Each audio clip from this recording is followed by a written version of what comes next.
not news to any of us that Uganda has seen an influx of more than 1 million South Sudanese refugees within the last 12 months.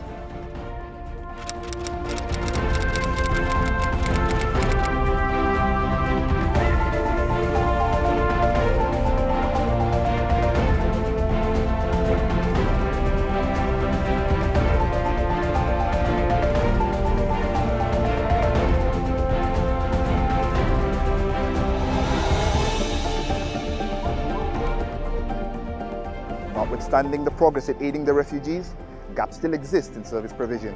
Refugee Law Project of Makerere has invited experienced practitioners, scholars, academicians, and humanitarian aid workers from within the continent and beyond, shaping the discourse on forced migration within the Great Lakes region and the Horn of Africa. If I am a Ugandan in a small business and I have to pay taxes and I see my neighbor is a refugee and that someone say those people should not pay taxes, I would be quite pissed. What plans do you have for those refugees that are undocumented? My question is going direct to OPM. I want to ask them which plan they have for men and boys victims of sexual violence. How are we addressing the adolescents and the young people in the refugee camps? We really sure that we can sustain keeping these refugees in this land. Even the Ugandan citizens who get kidnapped, they also want resettlement. So why do you think that the refugee did this for resettlement?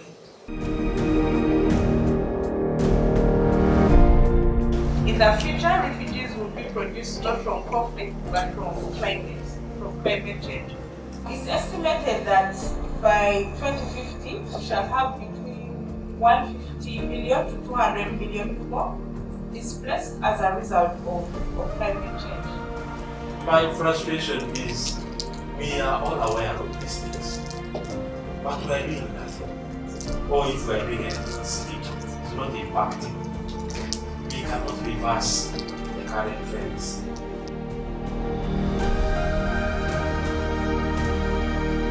Whether accompanied or unaccompanied, children have become the face of forced migration. Out of the 1.3 million migrants, 60% of them are children. There is a silent and very huge trafficking that is actually happening. It's something that we are sort of following up, but it's also difficult to follow up because this is something our authorities are not very much enthusiastic to follow. Well, because they are refugees. I think our cultures are really getting eroded. I come from a Karamojong background, and right now we are seeing girls of 14, 13 getting married off.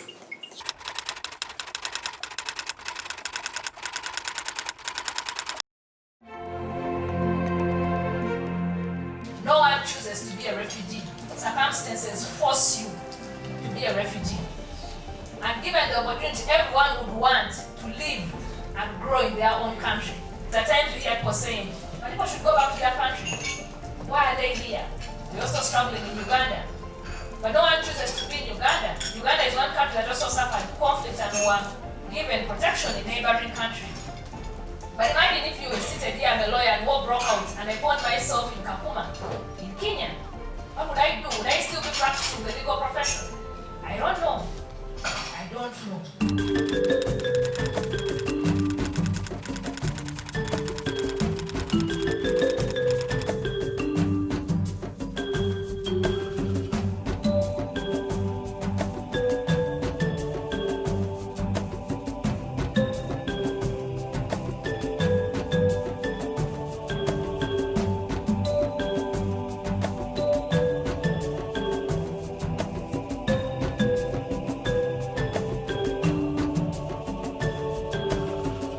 About 15 years ago, we would not ask a police officer what a refugee is. If an asylum seeker went to the station and said, I am an asylum seeker, and somebody rings, the boss would say, put him in cells, he might be a terrorist.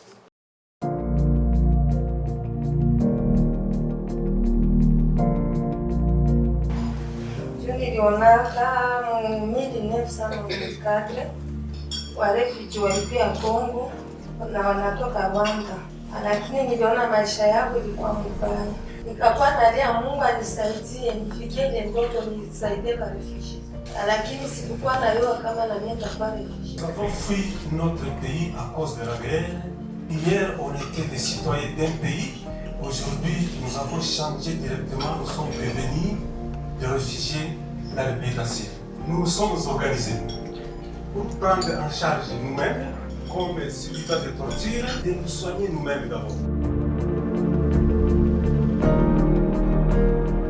To continue the successful implementation of the comprehensive refugee response framework in Uganda, the Netherlands is also trying to do its bit by focusing on themes as rule of law, SRHR, and food security, so that refugees can increase their self-reliance and local integration.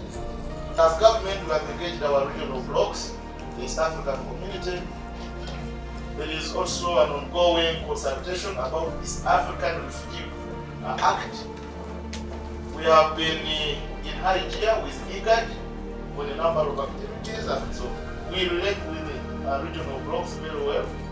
When you have a big number of refugees coming into the country in the manner that Uganda does, it is important for the economy to have refugees who can take care of themselves, to take the burden off the government, to take the burden off the UNHCR, to take the pressure off services that have been originally budgeted for nationals.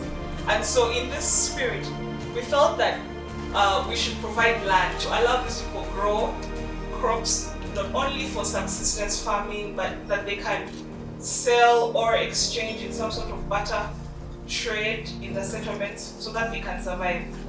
Do we have space in which people can seek the opportunity to report the experiences of war? So with that question, then how do we get people to talk? How do we enable disclosure? As Refugee Law Project, we screen for experiences of war. The Refugee Law Project has trained police officers, and we have also included it in our syllabus. Make sure that every police officer can able to receive and direct an asylum seeker where to go.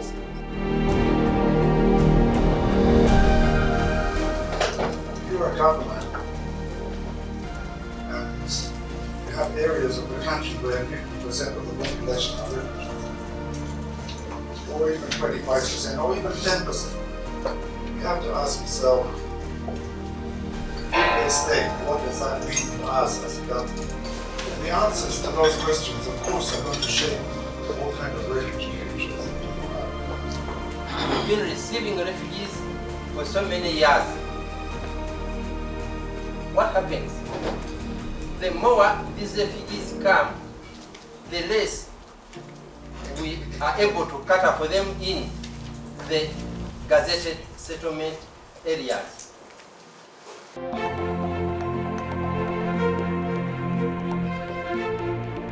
So you know, in this modern era of technology, dominance, most operations are done with usage of computer. So it requires every refugee to have at least basic knowledge on computer. And this will help the youth to access and search the useful information.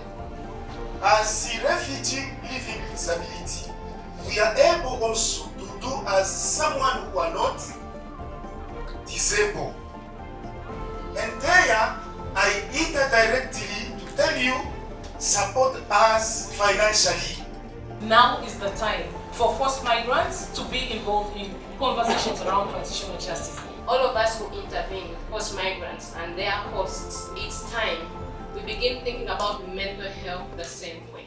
What are the implications? What are some of the stresses and distresses that might come as a result of what we are doing? We should avoid using isolated cases like in oil to justify injustices against the refugees. Many of the partners here, let us try and look at each other and see what synergies we can build from one another and what activities we can do as a coalition together as we try to solve this problem.